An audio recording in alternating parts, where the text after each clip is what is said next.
the Sports Saga podcast presented by Al Dias Electric. Hello, everyone, and welcome. Brady Kudo here, along with Keegan Hamlet and our guest, play-by-play announcer for Fox Sports, BTN, and the fill-in voice of the Chicago Sky, Matt Schumacher. Matt, hello. Thank you for being here. Most importantly, how are you? Hey, guys. Doing well. Thanks for having me. I am great. This is my favorite time of year. I got a wood-burning fireplace in my house. So I got my wife and my brother-in-law in the other room watching hoops. Just put my daughter down for a nap. So it's a beautiful Saturday in my household. Championship Saturday today, obviously Selection Sunday tomorrow. It's a wonderful time of year. We have March Madness next week. But let's pause on the basketball because we will get into a little bit of that. Matt, you've been all over the place. You've done some minor league baseball. You've done some college soccer. You did the Big East Digital Network. So tell us, expand on what your role is now with Fox and BTN. Yeah, sure. I am play-by-play pretty much through and through with the Fox and Big Ten Network. I did host a couple of halftime and pregame segments of the Big East Women's Tournament. And I'm hoping I'll get some more opportunities to host too in the future. But play-by-play is my my bread and butter, so to speak. So that is in a nutshell what I do for Fox and Big Ten Network. Let's move right into that. Why Fox and Big Ten Network? What makes those networks so special? Well, gosh, that's a great question, and I could give you a really long answer, but I'll give you a shortened one. Honestly, with Fox and Big Ten Network, I think the reason why I've gotten so many opportunities with them, particularly over the last year, is just kind of like right place, right time. The people there like me, which helps, you know. No, but seriously, like it's such a subjective business. Two people can look at your tape. One's an executive at Network A, one's an executive at Network B, and for whatever reason, one of the two likes you more than the other, and that ends up being where you kind of take off in your career. And for me, while I've worked with ESPN before, and done stuff for a number of other people, as you mentioned, minor league baseball and some digital networks and stuff. I just found a home with Fox and Big Ten Network over the last year or so. And what makes them special, man, is the people. I was actually just talking with somebody about this the other day. We were grabbing coffee, and I've never had one negative interaction in my time working with Fox and Big Ten Network. And that's nothing against any other network either. That this is where I've gotten the most of my experience. So, I'm speaking from what I know, but gosh, the people are awesome. I just love going to work every day, to be honest. And that to me is what makes it special. Keegan did have a question or two for you. Yeah, so Brady and you too, Matt, you were touching on some of the sports. You cover a lot of college basketball, soccer, and baseball as well. When you were first exploring broadcasting, maybe college or whenever it started, did you have a sport in mind that you wanted to call? And do you still have like a favorite one to call right now? Oh, man. Good question. I think I've always loved basketball. Just growing up, it was my favorite sport. Going to a school like Butler, it's a basketball school.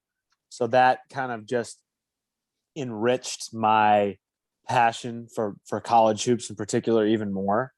So I would say, like, for me, I enjoy calling all sports, depending on the season. I'm really looking forward to baseball and softball, college baseball and softball this spring, coming off a really busy basketball season. But I guess if I had to pick one sport, it's really hard to beat college basketball. It's just night in and night out. You never know who's going to win. The fans are crazy. There's so much passion on the floor and in the arena. And that to me is what makes college basketball such a fun sport. is the passion and the fans, like the college bands, the cheerleaders, the student section. You just can't beat it. Yeah, we're about 15 minutes away from Providence, Rhode Island. We know a thing or two about crazy student sections. All right, let's go right into our fan submitted questions. Do want to shout out everyone who submitted a question to Matt. This one comes from Jay Jones on Instagram. Shout out to Jay. How does the game selection process work? Good question, Jay. For me, I am kind of on the receiving end of that selection process.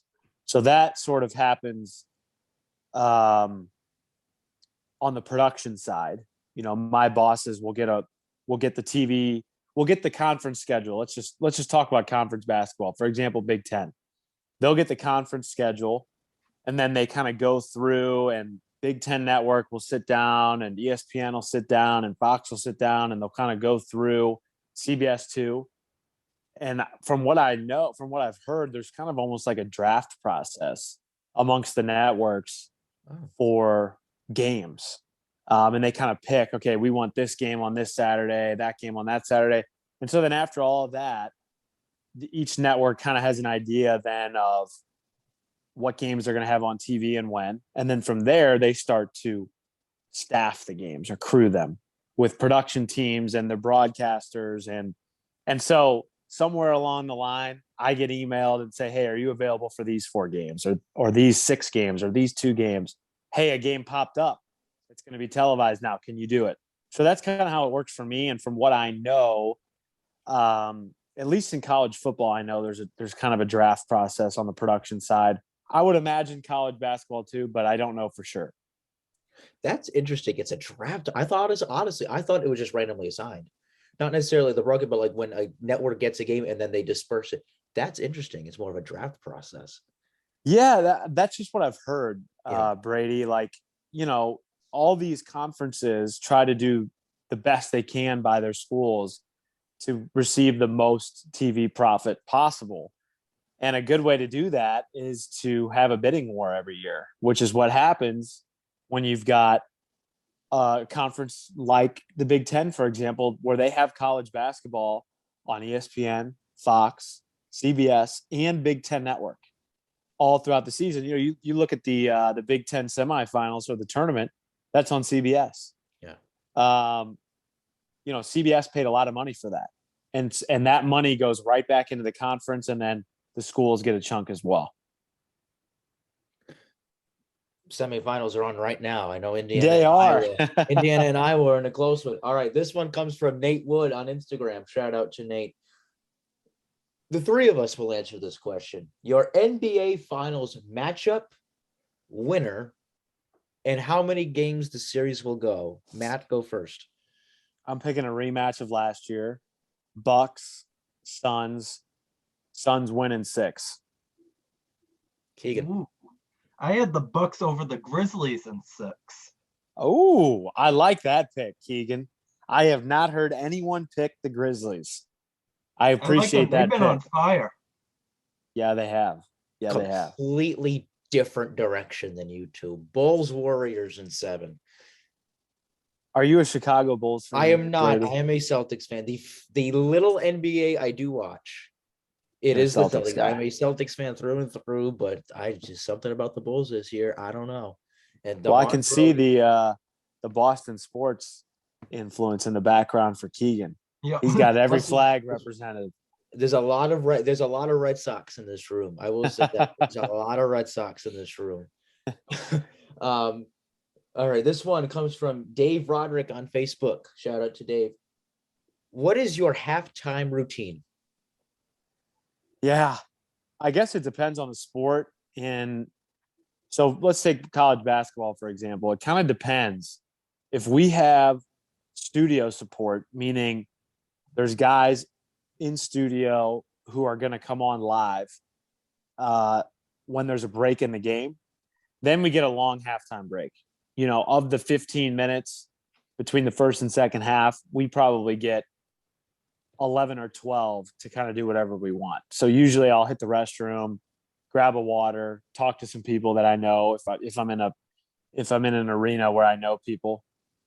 And then I'll sit down and kind of look back on first half stats and circle a few things that really stood out to me, and particularly ones that kind of follow the story of the first half and the story of the two teams coming into the game. Maybe there's a player who's hurt, post player who's hurt, and something to watch in that first half was how they would hit the offensive glass. Well, if they're getting crushed on the offensive glass, we know, okay, we really got to hit that story again starting in the second half that, hey, their best post player is out, and here's how it's affected them. So I like to take the halftime to get a break, but then also to kind of reset big picture storylines for the game so that we just have that top of mind going into the second half. All right. This next one comes from JT Baseball 05 on Instagram, and this is one all of us can answer. Keegan, start with you with this one. Favorite game you've called? So is that just any high school game that I've called? Any game you have called?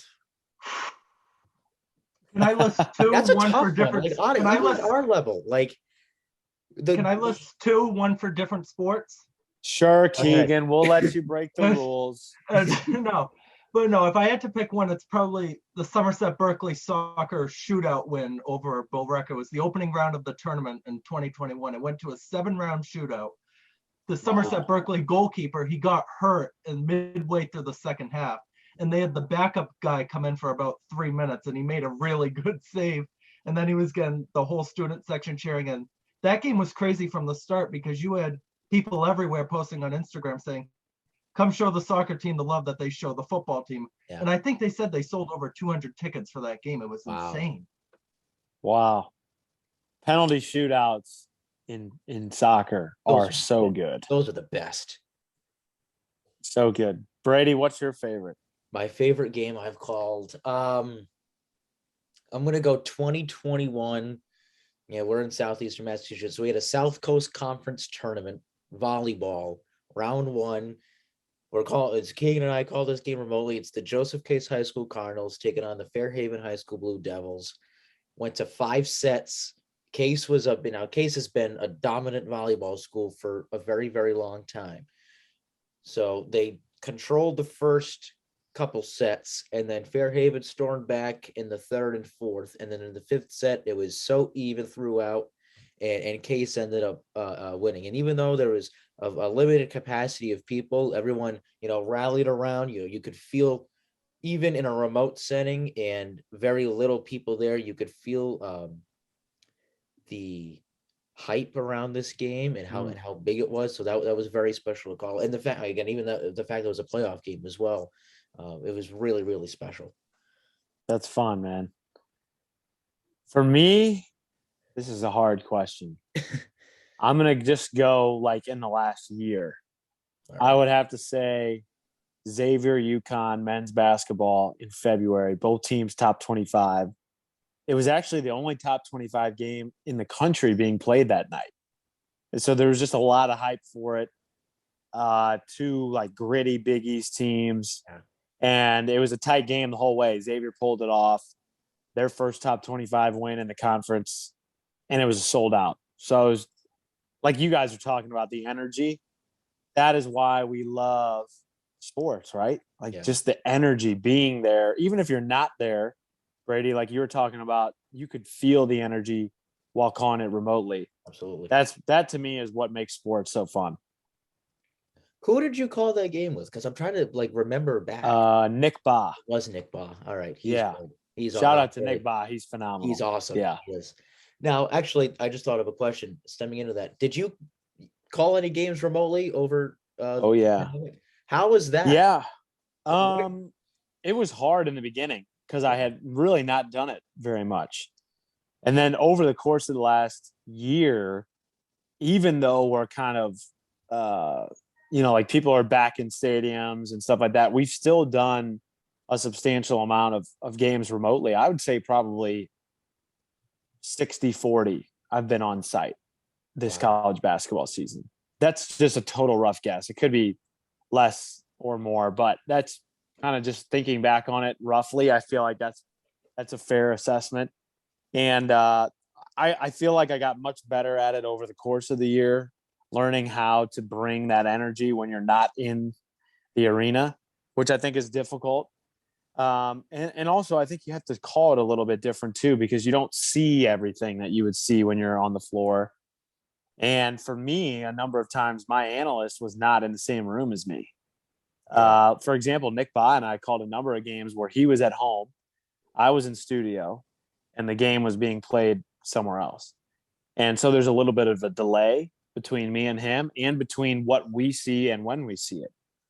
So it just kind of it changes a little bit how you converse with one another. But I think over the course of the season we got a lot better, just reps and learning kind of the nuance of calling it that way. Because even like Keenan, because we did one basketball season remotely, we did the volleyball remotely, but soccer we were able to be on site because it was outdoors, and that was tough. In like that for those first 2 weeks, I remember we were like, "Oh my god." I mean, it worked out well though. We had a good camera crew. We had Adam Kitchen, shout out to him, who's doing all the control setup. They had it nailed down. They were great. Where did you guys call it from remotely? We called it, so inside the school we have a TV studio, right? Oh, okay, cool. And so we called it the jelly bean table. It was this purple table that looked like a jelly bean, and they had just put in weeks before this brand new one of those like Samsung QLED TVs. It was beautiful. And we called it off of that. So the camera would feed to the TV. We would sit at that table and we'd call it there. It was honestly unforgettable because you're there. I'm sure.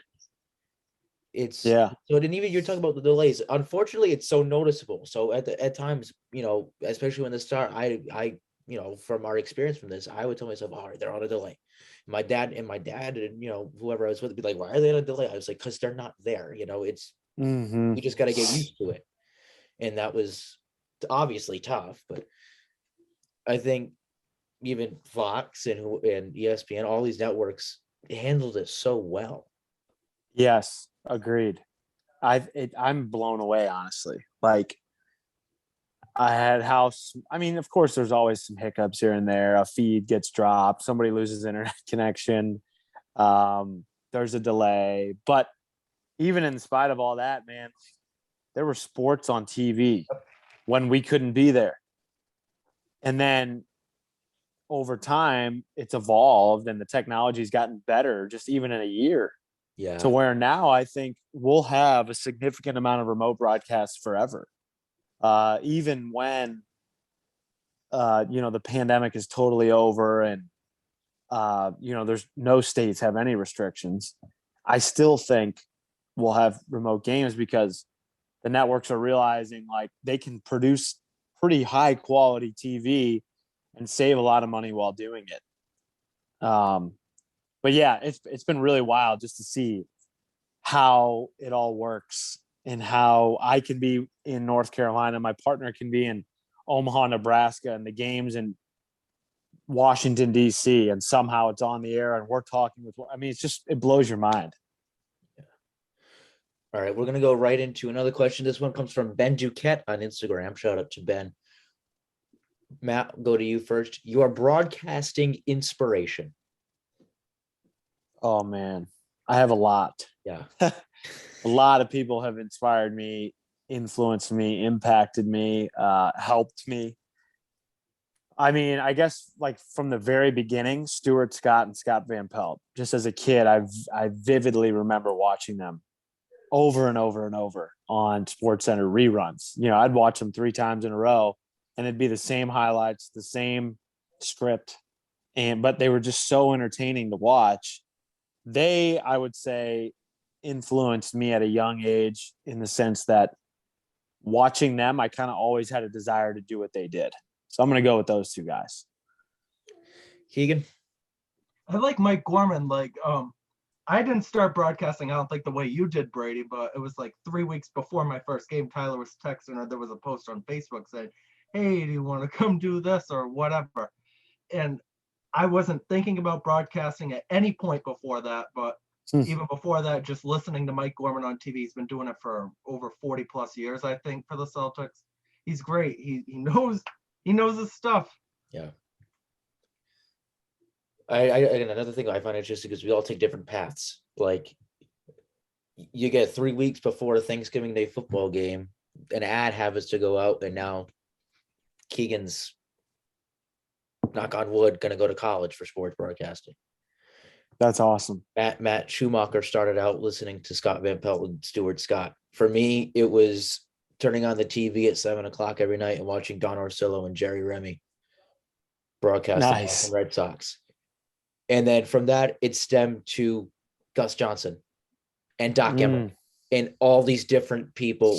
I really could go. And even now I'm looking at people like, I like his John Fanta has helped me a lot. Andrew Catalan has helped me a lot. John Sadak has helped me a lot. I even look at newer guys like Adam Amin, who I think is just really, really cool. So Matt Schumacher is also excellent. So you have to say that because I'm on live with you right now. Stop. No, it's funny you mentioned John Fanta because, well, all those guys are so good. But John and I have become really good friends over the years, and our careers have sort of mirrored one another because we were both coming out of school around the same time. He's a little bit younger than me, but both working for the Big East Conference, both getting opportunities with Fox.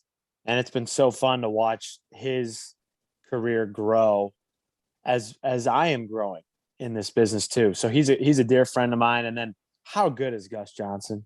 Right. I watched the Big East semifinals on Friday night with the volume on full. He's one of the best big game announcers. Yeah. When he's on it, it's a big game. Yeah. If not the best. Like, I mean, we could argue, we could have this debate for a while. Mike Breen, Doc Emmerich, in my opinion, is the greatest to ever do it. And I picked Doc Emmerich because hockey's not easy. Keegan Hamlet will tell you hockey is not easy. No, it's not. I've never done it, but you have. It's not easy.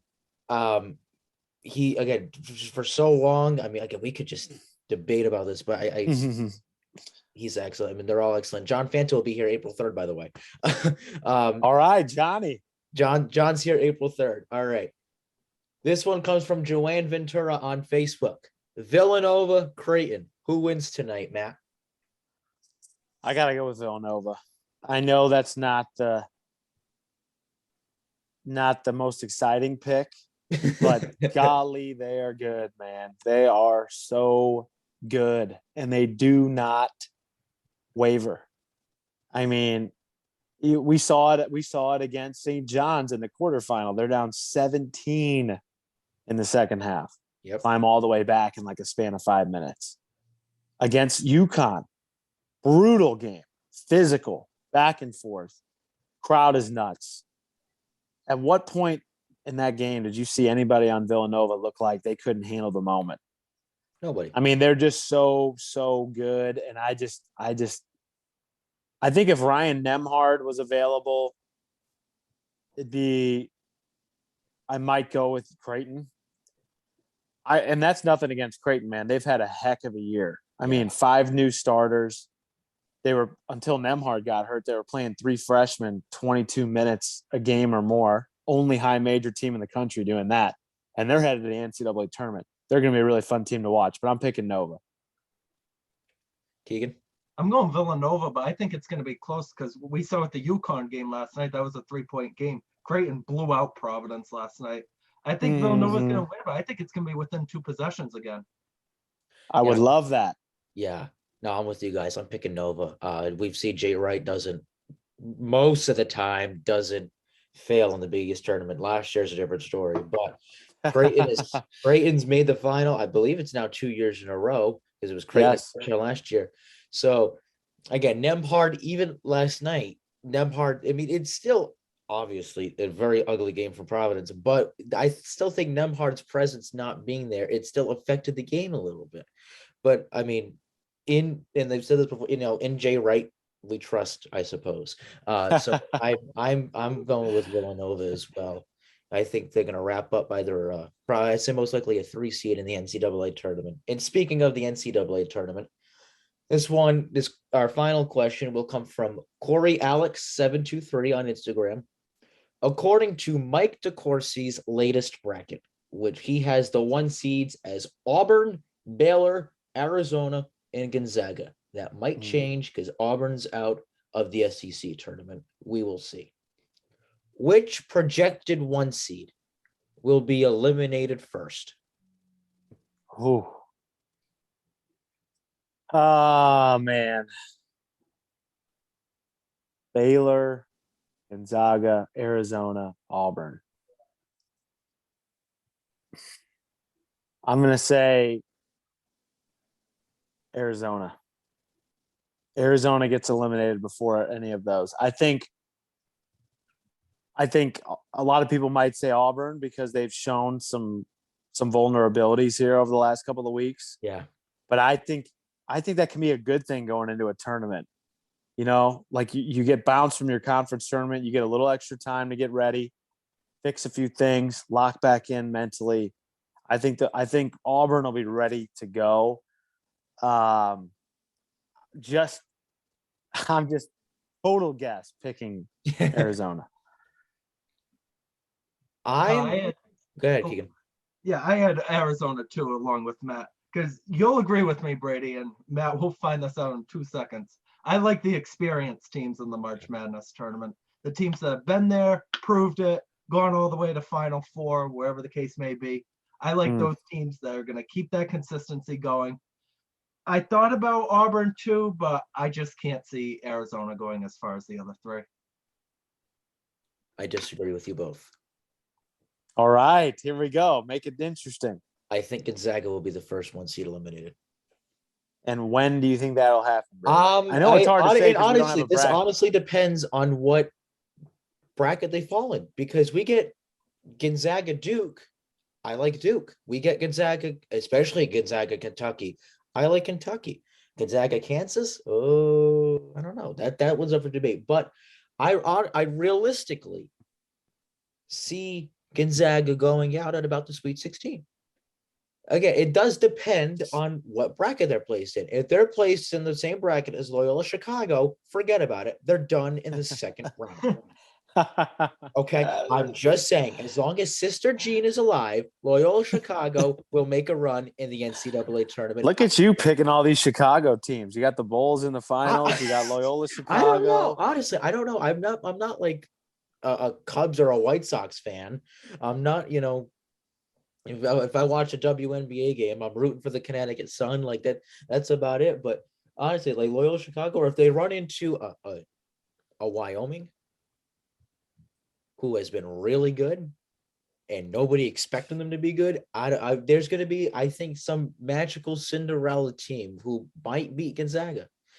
Miami, Rutgers, I think can go toe to toe against. I hope Rutgers gets in. I was watching something earlier. I think I was watching College Game Day. Joe Lenardi, I think, or maybe it was CBS.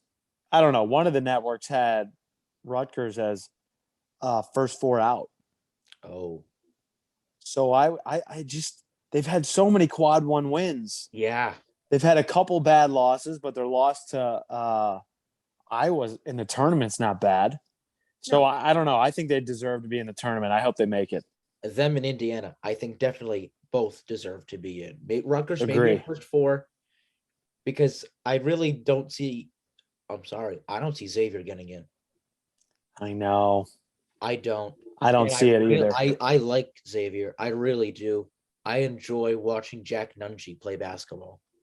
Yeah, but I just don't see them getting in.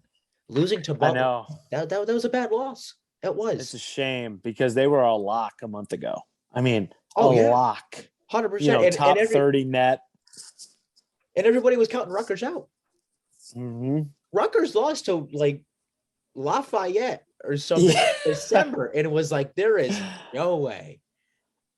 But Ron Harper Jr., he's amazing. Balling. He is.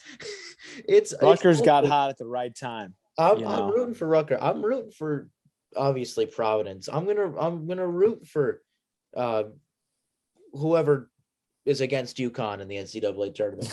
Sorry. But yeah, I mean, all these teams. Here's one thing I will guarantee though. This is gonna be a really fun tournament.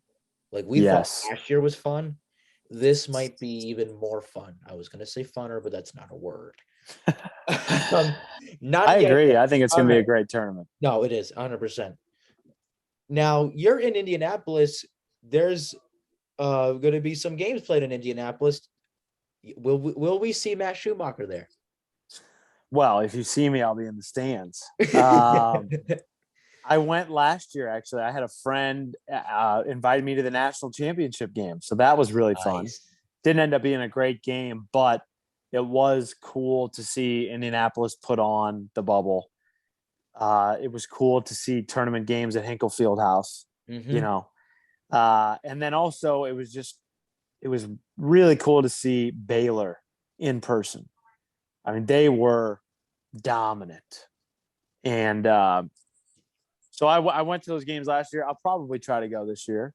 It's fun, man. You know, downtown Indy is a great event city. And anytime you get the NCAA tournament in your town, you got to make an effort to go.